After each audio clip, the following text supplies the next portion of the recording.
অনেক ঝড় বৃষ্টি হচ্ছে। বাইরে এমন অবস্থায় এখানে থাকতে ভয় করছে। আমাদের আগের ঘরটুকু যদি থাকতো তবে ভালো হতো। হবে মা, হবে। আমাদেরও সবকিছুই হবে। এই ঝড় বৃষ্টি কমে গেলেই আমরা নতুন করে ঘর তুলব। এবার আগের থেকে বড় ঘর তুলব, কেমন? কিভাবে ঘর তুলবে? এদিকে খাওয়ার যে কোনো টাকা পয়সা কিচ্ছু নেই, ঘরে একটু দানা পানি পর্যন্ত নেই, তোমার কোনো কাজকর্মও নেই। তাহলে আমাদের চলবে কি করে? তুমি আবার বড় ঘর তোলার স্বপ্ন দেখছো? আহা গিন্নি, এখন মেয়েটার সামনেই তোমাকে এসব বলতে হলো? তোমাকে কতবার বলেছি অভাবের কথা মেয়েটার সামনে বলবে না। মেয়েটার মন ছোট, আরো খারাপ হয়ে যাবে তো। গরিব ঘরে জন্ম নিয়েছে, গরিবের মতোই বড় হতে হবে। ছোটবেলা থেকেই কঠোরভাবে বড় করতে হবে ওকে, না হলে বড় হয়ে গরিবই আর সহ্য হবে না। আমার মা বড় হতে হতে আমি কি আর গরিব থাকবো নাকি? আমি এক রাজপুত্রের সাথে আমার মেয়ের বিয়ে দেব। সে না হয় দিও, আগে কালকে ভাস্কর বাবুর কাছে গিয়ে দেখবে কোনো কাজ অথবা টাকা ধার পাও কিনা। ঠিক আছে, তাই করব। কি হলো দেবেন্দ্র, তোমার কি খবর? শুনলাম ঝড়ে তোমার ঘরবাড়ি সব উড়ে গেছে। তুমি নাকি গাছের উপর ঘরবাড়ি বানিয়েছো। তা অবশ্য আপনি ঠিক কথাই বলেছেন। এই বৃষ্টি বাদলের দিনে নতুন করে ঘর বানানো আমার পক্ষে এখনো সম্ভব নয়। তাই তো গাছের উপরে আশ্রয় নিয়েছি। আর তাছাড়া আপনি তো জানেনই আমার জন্য আমার অন্য কোনো জায়গা জমিও নেই। তা না হয় বুঝলাম, কিন্তু তুমি এই সকালবেলায় আমার বাড়িতে এসেছো কিসের জন্য? কোনো সাহায্যের প্রয়োজন নাকি? সাহায্যের প্রয়োজন তো অবশ্যই আছে বাবু। আপনি দয়া করে আমাকে একটা কাজ অথবা কিছু ধারে টাকা দিন। দুটোর যে কোনো একটা হলেই চলবে। আবার বাড়িতে খাওয়ার মতো দানা পানি পর্যন্ত নেই। পাগল হয়ে গেছো নাকি? এই ঝড় বাদলের দিনে সবারই টানাটানির মধ্য দিয়ে দিন কাটছে, তার উপরে তুমি আবার আমার কাছ থেকে টাকা চাইছো? এসব কি বলছেন বাবু? আমি সারা বছর আপনার জমিতে কাজ করি, তাছাড়াও আপনার বাড়তি কত কাজ করি। আমি আমি আর আপনি আমাদের বিপদের দিনে আজকে আমাকে সাহায্য করবেন না? সাহায্য করতে পারতাম, কিন্তু এখন সাহায্য করতে পারছি না। সব সময় তো আর সবাইকে সাহায্য করা যায় না, তাই না? আপনি বাঁচলে বাপের নাম। আপনার থেকে এমনটা আশা করিনি বাবু। গ্রামের লোকজন ঠিক কথাই বলে, আপনি একজন অত্যাচারী মোড়ল। আপনার মতো মোড়লের কোনো দরকার নেই গ্রামে। কে? তোমার এত বড় সাহস যে আমার বাড়িতে দাঁড়িয়ে তুমি আমার নামে বদনাম করছো? বদনাম করব না তো কি করব? বদনামের কাজ তো আপনি ঠিকই করেন। এখন সত্যি কথা বলছি, তাই গায়ে ফোঁসকা পড়ে গেল।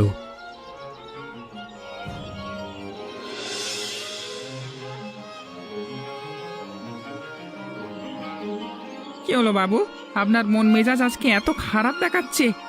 কেন, কারোর সাথে নিশ্চয়ই কোনো ঝামেলা হয়েছে। আমাকে বলুন, আমি সেই ঝামেলা মিটিয়ে দিচ্ছি। ঝামেলা নয় রে, ঝামেলা নয়। আমাকে রীতিমতো অপমান করে গেছে দেবেন্দ্র। ওর মতো গরিবের এত বড় সাহস যে আমাকে অপমান করেছে, ওর সবকিছু আমি শেষ করে দেব। ওর আছেই বাকি যে আপনি শেষ করবেন? ওর ঘর বাড়ি জায়গা জমি কিছুই তো নেই। তুই এমন কিছু খুঁজে বের কর যা ওর কাছে আছে, এবং আমি যা নষ্ট করলে ওর ক্ষতি হবে। শুনলাম বুড়ির এক জমিতে বুড়ি আর দেবেন্দ্র ভাগাভাগি করে ফসল ফলিয়েছে। ভালোই ফসল হয়েছে, আমরা কিন্তু সেই ফসল কেড়ে নিতে পারি। তাহলে কিন্তু দেবেন্দ্র ভালোই জব্দ হবে।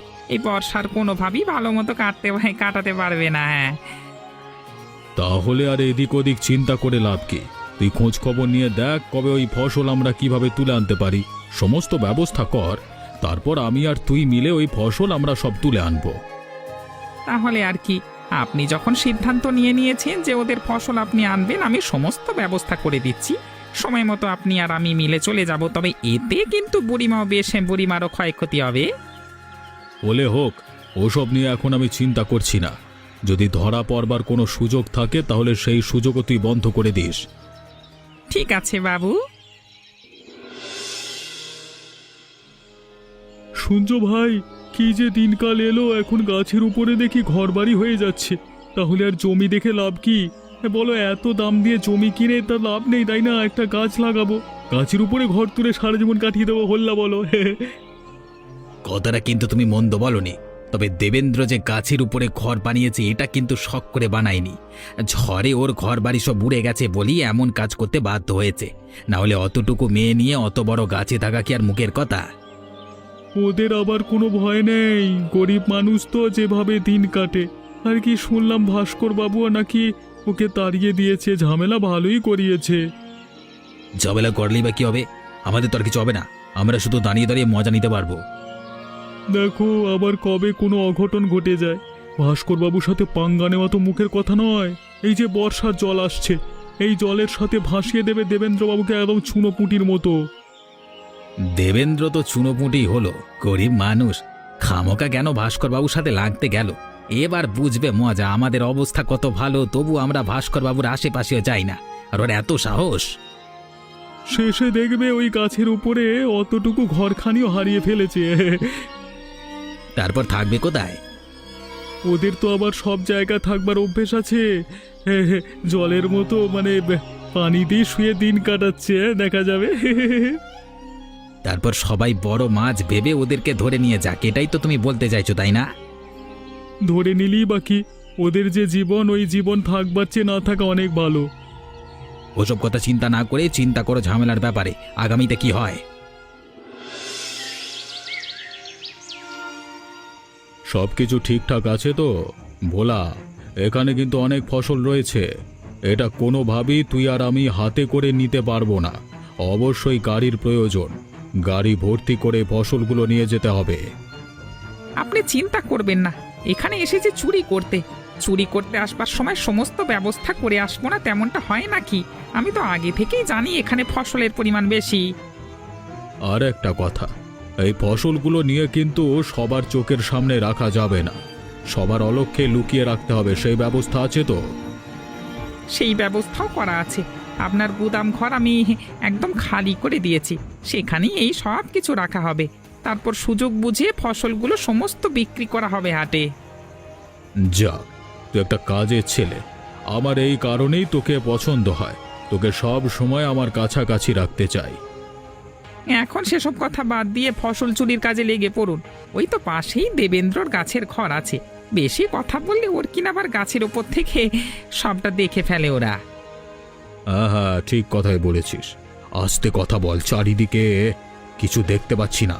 এদিকে হাঁটতে গেলেও তো জলের শব্দ হচ্ছে, ফসল কাটতে গেলেও তো জলের শব্দ হবে রে বাবা। তাহলে আপনি দাঁড়িয়ে থাকেন, এসব আপনার কাজ নয়, এসব আমার কাজ। আমি ঠিকভাবেই করতে পারবো, এক বিন্দু শব্দ হবে না। আপনি আমার কাছে কাজটা ছেড়ে দিন। হ্যাঁ,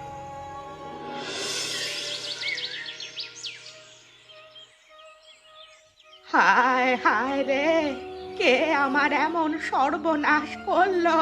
কোন হারামজাদা এমন সর্বনাশ করলো? আমি কার কোন ক্ষতি করেছিলাম? আমার ফসল খেয়ে পেটে পীড়া হবে? তোরা দেখে নিস, তোরা মরবি, গাড়ির তলে পড়ে মরবি। বুড়িমা, সেই সকাল থেকে কান্না জুড়ে দিয়েছো, কি হয়েছেটা কি?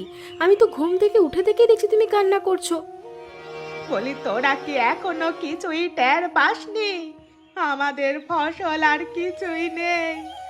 তোদের ফসল আর আমার ফসল একসাথে গেছে। সব কারা যেন গত রাতে চুরি করে কেটে নিয়ে চলে গেছে সব কিছু। হায় হায় হায়, কি বলো কি? আমি তো খেয়ালই করিনি। এদিকে তোমার ছেলে যে কোথায় গেল সেটাও খুঁজে পাচ্ছি না। দেবেন্দ্র হয়তো গেছে কাজ খুঁজতে, ও এলে বলবি ওকে ওকে এই ফসল কারা নিয়েছে সেটা যেন বের করে, না হলে আমার অভিশাপে যারা ফসল নিয়েছে তারা নির্ঘাত মরবে। এভাবে পড়ো না বুড়িমা, মানুষকে অভিশাপ দেওয়া ঠিক নয়। চুপ কর তুই। এই ফসল দিয়ে তোদের এবং আমাদের সারা বর্ষা কাটাতে হতো, এখন এই ফসলের এক বিন্দু পরিমাণও নেই। সারা বর্ষা আমরা কি ভিক্ষে করে কাটাবো নাকি? কিছু একটা উপায় আমরা বের করব। কারা এই ফসল চুরি করেছে সেটা আমাদের বের করতে হবে। তুমি চিন্তা করো না বুড়িমা, আমরা বের করব। আর বের করে কাজ নেই রে, যা যাবার তা তো গেছেই। আমার সমস্ত ফসল চুরি হয়ে গেছে, আমি আর এই ফসল ফিরে পাবো না। আমি পুরো বর্ষা কিভাবে কাটাবো রে?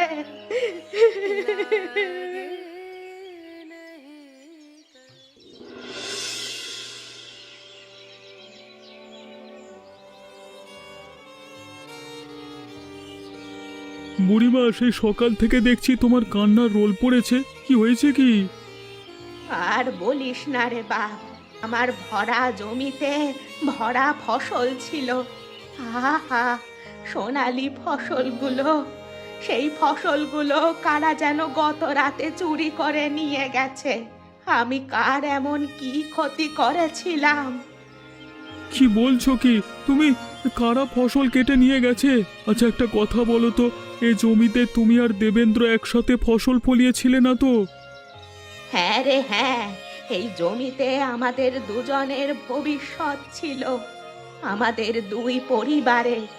এখন কি হবে? আমাদের তো রাস্তায় ভিক্ষে করতে হবে।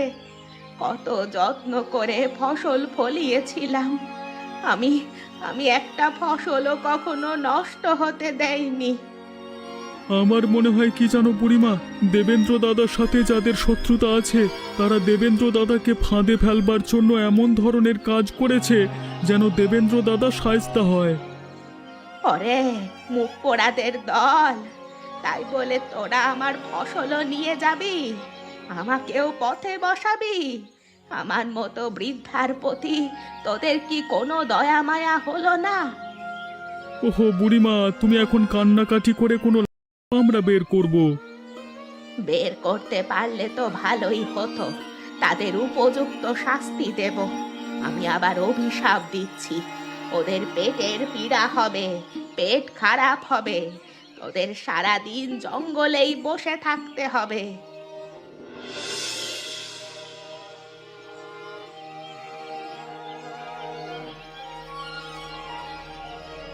ও বুড়িমা, এসব কি শুনছি? হ্যাঁ, আমাদের ফসল নাকি কারা নিয়ে গেছে গত রাতে? আমি তো কিছুই টের পেলাম না গো। আমি সারাটা দিন গ্রামে গ্রামে কাজ খুঁজে বেরিয়েছি, এই কারণেই তো আমি কিছু জানি না। ওরে বা, আর কিভাবে বলবো রে? তুই তো নিজের চোখেই দেখতে পারিস। আমাদের ফসলের জমির দিকে একটু তাকিয়ে দেখ। আমাদের ফসলের জমিতে এক বিন্দু পরিমাণ ফসলও নেই। এবার তোদের কি হবে, আর আমারই বা কি হবে? তবে আমি গত রাতে কিছু একটা টের পেয়েছি বুড়িমা। এই তো তোমাদের বাড়ির সামনে থেকেই দেখলাম ভাস্কর বাবু এবং ভোলা যাচ্ছে। অন্ধকার ছিল, তার উপরে আমি ঘুমের মধ্যে ছিলাম, আমি ভালোভাবে টের পাইনি, আর কিছু জানারও চেষ্টা করিনি। তাহলে আর কি, নিশ্চয়ই ভাস্কর বাবু আর ভোলা আমাদের ফসলগুলো চুরি করে নিয়ে গেছে। ওরে চোরদের দল, একবার প্রমাণ পাই, তারপর তোদের হাড় মাংস এক করে খাবো। হ্যাঁ হ্যাঁ, তাহলে ওরাই এ কাজ করেছে, আমার আর কোনো সন্দেহ নেই। এবার আমি পুরোটাই হিসাব মেলাতে পাচ্ছি। তাহলে এবার কি হবে রে? কি আর হবে, দেখি কোনো উপায় খুঁজে বের করা যায় কিনা। যদি উপায় বের করতে না পারি তাহলে তো আমাদের ফসল গেলই। তাছাড়া জানোই তো ওদের ক্ষমতা কত বড়, তোমাদের মতো গরিবেরা ওদের সামনে ঠাঁই পাবে না। ঠিক আছে, ঝগড়া ঝামেলা করে তো আর ওদের থেকে ফসলগুলো নিয়ে আসা যাবে না। তুই একটা কাজ কর, দেখ কোনো উপায় খুঁজে বের করা যায় কিনা ফসলগুলো ফিরিয়ে আনার, তাহলে আমাদের বড় উপকার হয়। ঠিক আছে বুড়িমা, আমি চেষ্টা করছি, তুমি আর কান্নাকাটি করো না। আমরা তো অবশেষে জানতে পারলাম কারা এমন ক্ষতি করেছে, আর আমাদের ফসলগুলো কোথায় আছে। ঠিক আছে, তাই হবে। যাক, অবশেষে হাটে পৌঁছাতে পারলাম। বাবা গো বাবা, কত কষ্ট হলো। আমার কৃষকদের কতই না কষ্ট হয়। বলতো, ওরা তো এমন ধরনের কাজ প্রতিদিন করেই থাকে, তাই না? হ্যাঁ বাবু, আপনি তো কিছুই টের পান না, বসে বসে মজার মজার খাবার খান আর ঘুমান। চুপ কর, তুই যখনই সুযোগ পাস তখনই আমাকে অপমান করতে লেগে পড়িস। তুই যদি আমার কাজে না আসতিস তাহলে তোকে কবে লাথি মেরে বের করে দিতাম। হয়েছে হয়েছে, আমার সব কিছুতে দোষ। আপনি তো নিজেও কম না, আপনি নিজেই তো শুরু করেছিলেন। এখন এত কথা না বাড়িয়ে কাজ শুরু কর। গ্রামের লোকজন হাটে এসে ভিড় করছে আমাদের ফসলগুলো দেখতে। আশা করছি খুব দ্রুতই সব ফসলগুলো বিক্রি করে দিতে পারবো।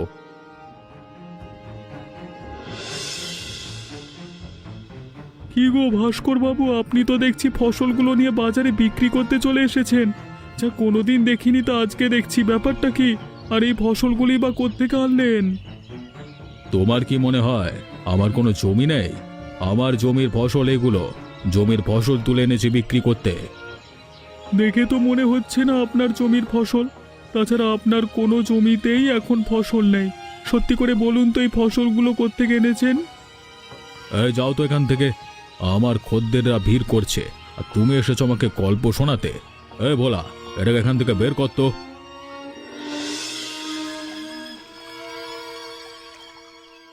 হ্যাঁ বাবু, এই গ্রামবাসীরা তো মনে হচ্ছে আমাদের পেছু নিয়েছে। আমাদের যত দ্রুত সম্ভব এখান থেকে বাড়িতে চলে যেতে হবে। দেবেন্দ্রদের ফসল চুরি হয়ে গেছে, এবার সবাই আমাদেরকে সন্দেহ করছে। তাহলে পা চালিয়ে চলুন।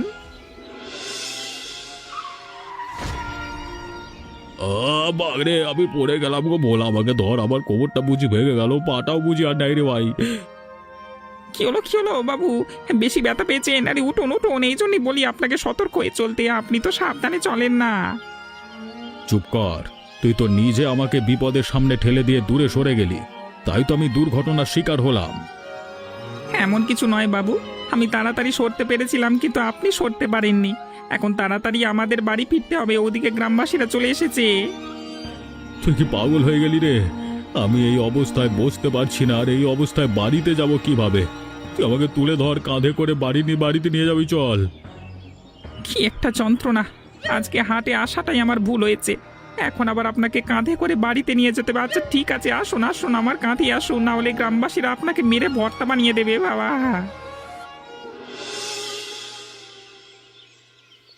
দেখলে ভাই, সকালে ভাস্কর বাবুদের কি অবস্থা হয়েছিল?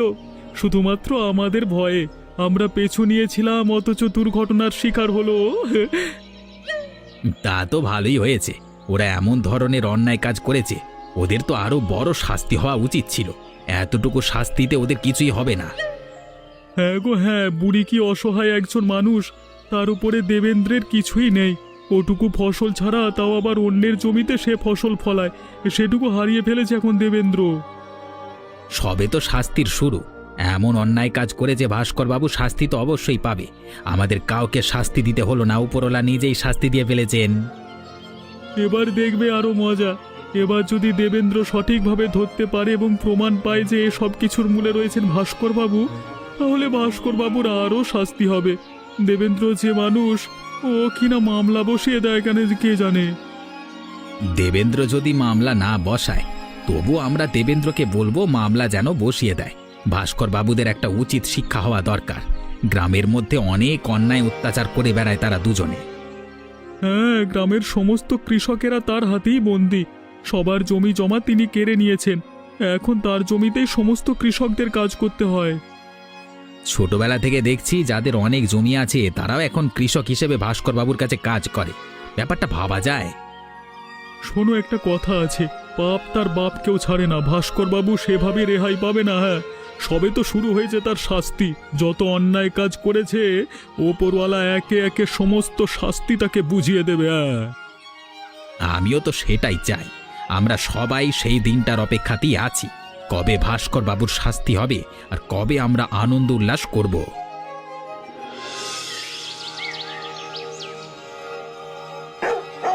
ওরে ভোলা, আমি তো আর পারছি না, আমার জীবনটা বোধহয় এখন বের হয়ে যাবে। তুই কোনো কিছু একটা কর তো।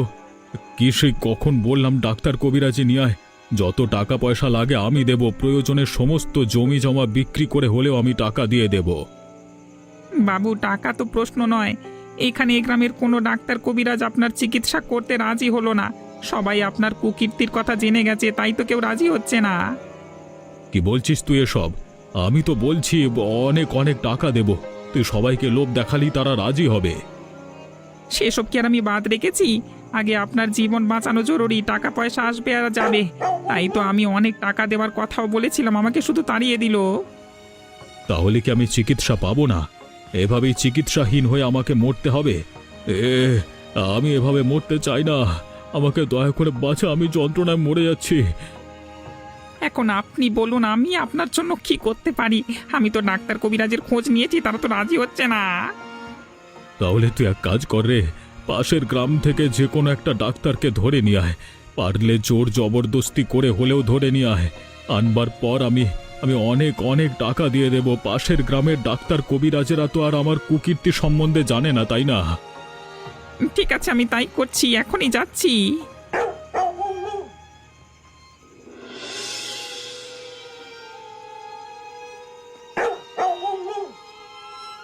দেখলেন তো, অন্যের ক্ষতি করতে গেলে নিজেরই ক্ষতিতে পড়তে হয়। ওপরওয়ালা সবাইকে কিন্তু তার পাপের শাস্তি দেয়। আপনি পাপ করেছেন, পাপের শাস্তিও পেয়েছেন, হয়তো আরও শাস্তি পাওয়ার বাকি আছে, কারণ আমি শুনেছি আপনি নাকি গ্রামে অনেক অন্যায় অত্যাচার করেছেন। দেখো ডাক্তার, তুমি আমার চিকিৎসা করাতে এসেছো, এখানে তুমি বড় বড় কথা বলো না। এখনো আপনার অহংকার কমলো না? যদি আমি না আসতাম তাহলে এতক্ষণে আপনি পরপারে পাড়ি জমা দিতেন। তারপর আপনার এত ফসল, এত টাকা পয়সা, এত জমি জমা কোথায় থাকতো? কিছুই কি আপনি নিজের সাথে নিয়ে চলতে পারতেন? তা অবশ্য তুমি ঠিক কথাই বলেছো ডাক্তার। শুনুন ভাস্কর বাবু, এই গ্রামের গরিবেরাও যেমন, আপনিও ঠিক তেমনই। শুধুমাত্র আপনার টাকা পয়সা বেশি আছে, ওদের নেই, কিন্তু মৃত্যুর পর সবাইকে কিন্তু একইভাবে খালি হাতি ফিরে যেতে হবে। তাহলে কি আমি এত বছর টাকার মোহে পড়ে মানুষের সাথে বেশি অন্যায় কাজ করে ফেলেছি? আমি তো মানুষকে মানুষই মনে করিনি। এবার আপনি বুঝতে পারছেন, এবার আপনার অনুশোচনা জাগ্রত হয়েছে। আপনি যদি অনুশোচনা করতে পারেন তাহলে আপনার পাপের শাস্তি অর্ধেক কমে যাবে। অনুশোচনার থেকে বড় শাস্তি আর হতেই পারে না। তাহলে আমি আর এমনভাবে জীবনযাপন করতে চাই না। আমি চাই না গ্রামের লোকজন আমাকে তাড়া করুক, আমাকে দেখলে গালি দিক, আমাকে অভিশাপ দিক। তাহলে তো সেই কাজ আপনাকে নিজেকেই করতে হবে। আপনি যান, যাদের সাথে অন্যায় কাজ করেছেন তাদের কাছে গিয়ে ক্ষমা চেয়ে আসুন। কিন্তু তারা কি আমাকে ক্ষমা করবে? আমি তো অনেক অন্যায় করেছি। ওরা গরিব মানুষ বাবু, ওরা টাকা পয়সার দিক থেকে গরিব হলেও মন কিন্তু বিশাল। আপনি একবার নিজে থেকে ক্ষমা চাইলে এরা আপনাকে অতিথি আপ্যায়ন করবে। আমি এতদিন কতটা ভুলের মধ্যে ছিলাম ডাক্তার, তোমাকে অনেক ধন্যবাদ। তুমি আমার চোখ খুলে দিয়েছ। আমি আগামীকাল সকালে গিয়েই সবার কাছে ক্ষমা চাইব। এ কি ভাস্কর বাবু, আপনি আবার আমার বাড়িতে এসেছেন কেন? আপনার কি আরো কিছু কেড়ে নেওয়ার বাকি ছিল? আমার অভিশাপ কাজে লেগেছে। আমি বলেছিলাম, যারা আমার এই সর্বনাশ করেছে তারা গাড়ির তলে পড়বে। ঠিক কথাই বলেছ বুড়ি, তোমার অভিশাপই ফলে গেছে। তাই তো আমি তোমাদের সবার কাছে ক্ষমা চাইতে এসেছি।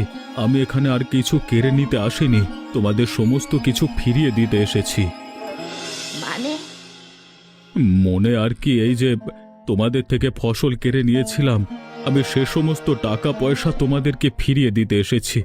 তুমি এবং দেবেন্দ্র দুজনে ভাগাভাগি করে সমস্ত টাকা পয়সা নিয়ে যাও। কিন্তু হঠাৎ করে আপনার এই পরিবর্তন? মানুষের পরিবর্তন আসতে সময় লাগে না দেবেন্দ্র। আমি আমার নিজের সব ভুল বুঝতে পেরেছি। আজকে মরলে কালকে হবে দুদিন। এত টাকা পয়সা, এত জমি জমা দিয়ে কি করব আমি? এটাই তো বাবু, এতদিন আপনি বুঝতে পারেননি আপনার পরিবারও নেই যারা আপনার এই সমস্ত কিছু ভোগ করবে। তার চেয়ে বরং গ্রামের গরিব দুঃখীদের মাঝে বিলিয়ে দিলে তারা আপনার জন্য আশীর্বাদ করবে। আমি সেটাই সিদ্ধান্ত নিয়েছি। তোমরা আমার পাশে থেকো। তোমাদের সাহায্য ছাড়া আমি কোনো কিছুই করতে পারবো না। তোমরা গ্রামবাসীদেরকে একটু বুঝিয়ে দাও। ঠিক আছে বাবু, আমরা আপনার পাশে আছি, আপনি কোনো চিন্তা করবেন না। আপনি যে অনুশোচনা বোধ করছেন এতেই আমরা খুশি। আমরা সবাই আপনাকে ক্ষমা করে দিয়েছি।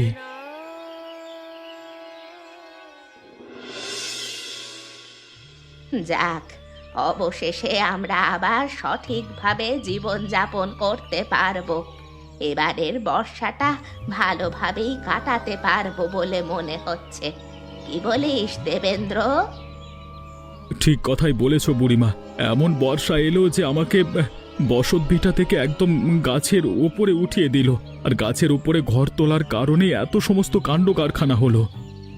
তোর ওই গাছের ওপর ঘর ছিল, তাই তো তুই ভাস্কর বাবুর কাজগুলো দেখতে পেরেছিলি আর গ্রামের সবাইকে জানাতে পেরেছিলি, যার সূত্র ধরে অবশেষে ভাস্কর বাবু ভালো হয়ে গেলেন।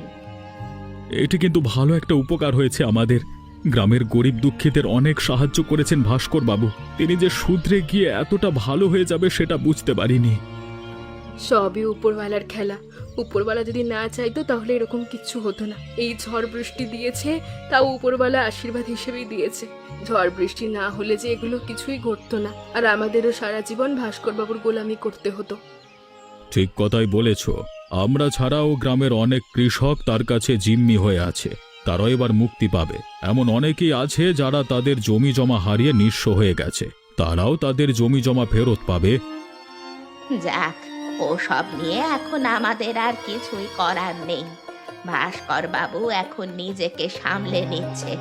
সম্পূর্ণ গ্রামবাসীরা বড্ড খুশি। আমরাও খুশি। এখন আর ঝড় বৃষ্টির রাতে গাছের ওপর আটকাতে হবে না। আমার আর ভালো লাগবে না। এবার এই বড় ঘরে আমি ঝড় বৃষ্টিতেও শান্তিতে ঘুমোতে পারবো। কি মজা, কি মজা! এমনই মজার মজার গল্প দেখতে আমাদের চ্যানেল